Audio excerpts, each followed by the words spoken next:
Seja muito bem-vindo ao Momento Conecte-se com o Senhor, o nosso devocional diário de leitura da palavra e de meditação sobre o reino de Deus. Hoje é o dia de Atos, capítulo 23. Paulo olhou fixamente para o conselho dos líderes do povo e disse: Irmãos, tenho vivido diante de Deus com a consciência limpa. No mesmo instante, o sumo sacerdote Ananias ordenou aos que estavam perto de Paulo que lhe dessem um tapa na boca. Então Paulo lhe disse: Deus o ferirá, seu grande hipócrita. Que espécie de juiz é o Senhor, desrespeitando a lei ao mandar me agredir desta forma? Os que estavam perto de Paulo lhe disseram: Você ousa insultar o sumo sacerdote de Deus? Irmãos, não sabia que ele era o sumo sacerdote. Respondeu Paulo: Pois as Escrituras dizem: Não fale mal de suas autoridades. Sabendo Paulo que alguns membros do conselho dos líderes do povo eram saduceus e outros fariseus, gritou: Irmãos, sou fariseu, como eram meus antepassados, e estou sendo julgado por causa da minha esperança na ressurreição dos mortos. Quando Paulo disse isso, o conselho se dividiu, fariseus contra saduceus, pois os saduceus afirmavam não haver ressurreição, nem anjos, nem espíritos, mas os fariseus creem em todas essas coisas. Houve grande alvoroço. Alguns dos mestres da lei, que eram fariseus, se levantaram e começaram a discutir energicamente. Não vemos nada de errado com este homem, gritavam. Talvez um espírito ou um anjo tenha falado a ele. A discussão ficou cada vez mais violenta e o comandante teve medo de que Paulo fosse feito em pedaços. Assim ordenou que os soldados o retirassem à força e o levassem de volta à fortaleza. Naquela noite, o Senhor apareceu a Paulo e disse: Tenha ânimo, Paulo. Assim como você testemunhou a meu respeito aqui em Jerusalém, deve fazê-lo também em Roma. Na manhã seguinte, alguns judeus se juntaram para conspirar, jurando solenemente que não comeriam nem beberiam antes de matar Paulo. A conspiração envolveu mais de 40 homens. Foram aos principais sacerdotes e aos líderes do povo e lhe disseram: Juramos solenemente, sobre pena de castigo divino, que não comeremos nem beberemos antes de matar Paulo. Agora, peçam, vocês e o conselho dos líderes do povo, que o comandante traga Paulo de volta ao conselho. Finjam que os senhores desejam examinar o caso com mais detalhe. Nós o mataremos no caminho. Contudo, o sobrinho de Paulo, filho de sua irmã, soube do plano deles e foi à fortaleza contar a seu tio. Então Paulo mandou chamar um dos oficiais romanos e disse: Leve este rapaz ao comandante. Ele tem algo importante para lhe contar. O oficial o levou ao comandante e explicou: O preso Paulo me chamou e pediu que eu trouxesse ao senhor este rapaz, pois ele tem algo a lhe contar. O comandante tomou o rapaz pela mão e o levou à parte. O que você quer me dizer? Perguntou. O sobrinho de Paulo respondeu: Alguns judeus pedirão que o senhor apresente Paulo diante da reunião do conselho amanhã, fingindo que desejam obter mais informações. Não acredite neles. Há mais de 40 homens emboscados para matar Paulo.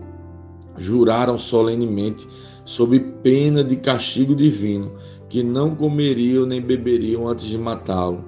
Então, de prontidão, apenas esperando sua permissão, o comandante despediu o rapaz e o advertiu: Não deixe ninguém saber que você me contou.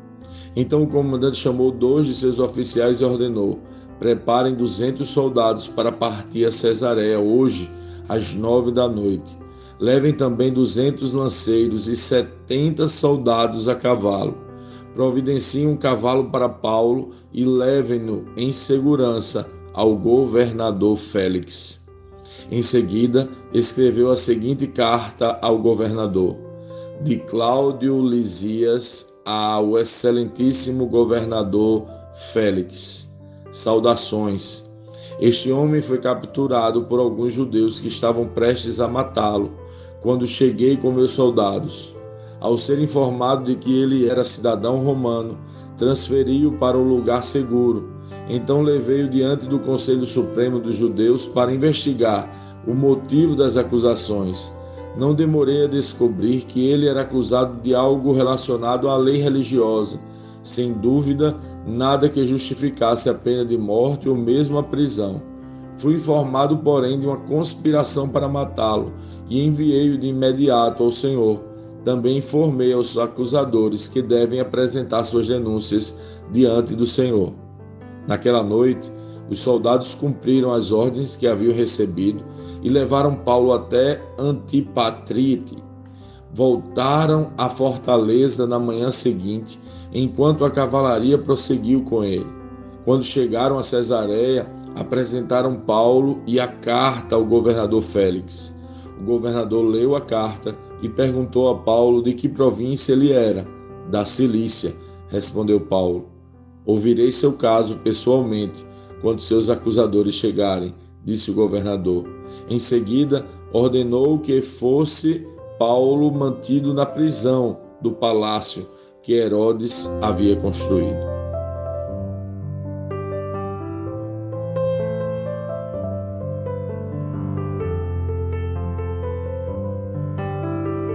Lendo este capítulo de hoje, nós precisamos responder: como Cristo lê esse texto?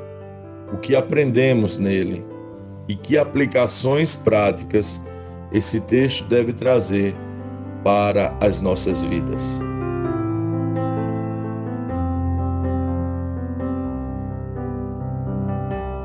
Depois de muitos anos, Paulo é levado de volta ao Sinédrio, perante os líderes judeus que há décadas haviam enviado Paulo com as cartas para prender os cristãos em Damasco.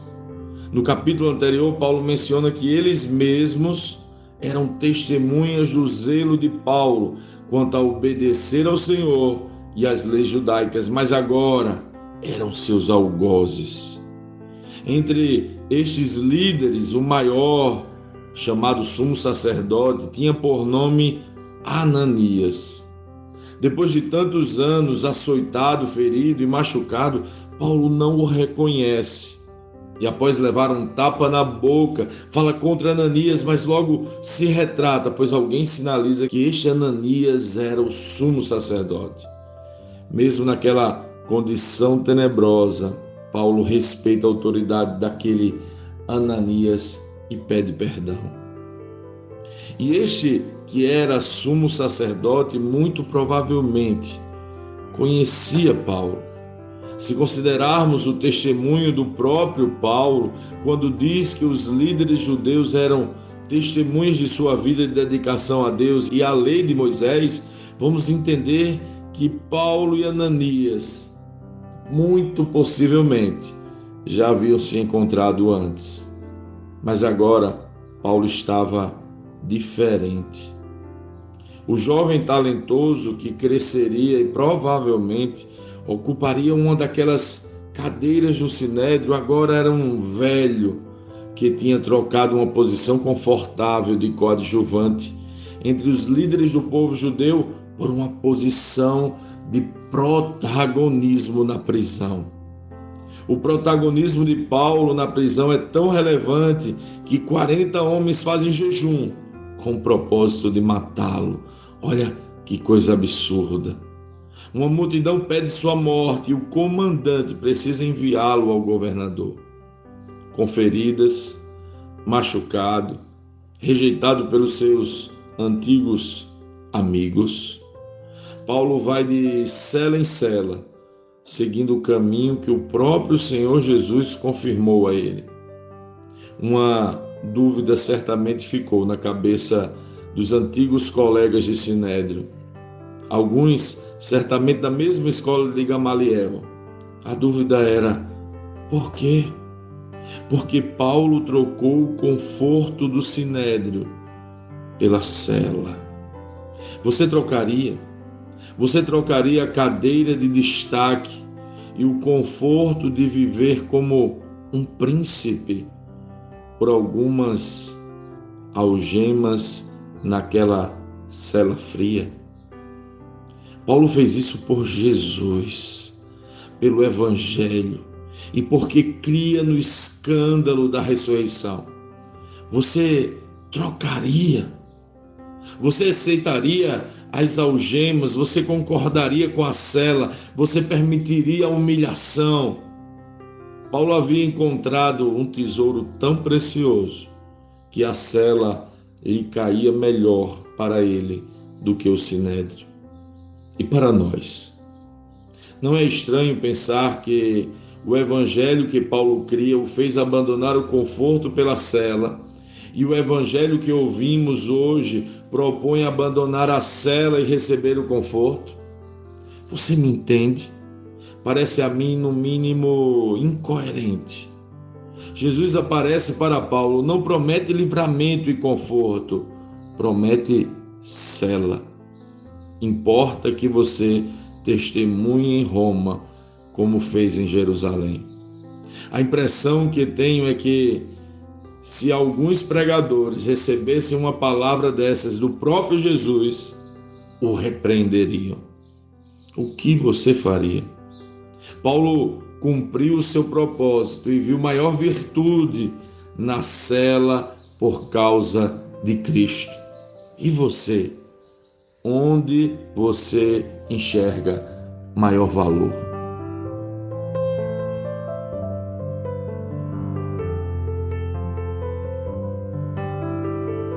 Sim, que bom ter você neste devocional e poder compartilhar o Evangelho.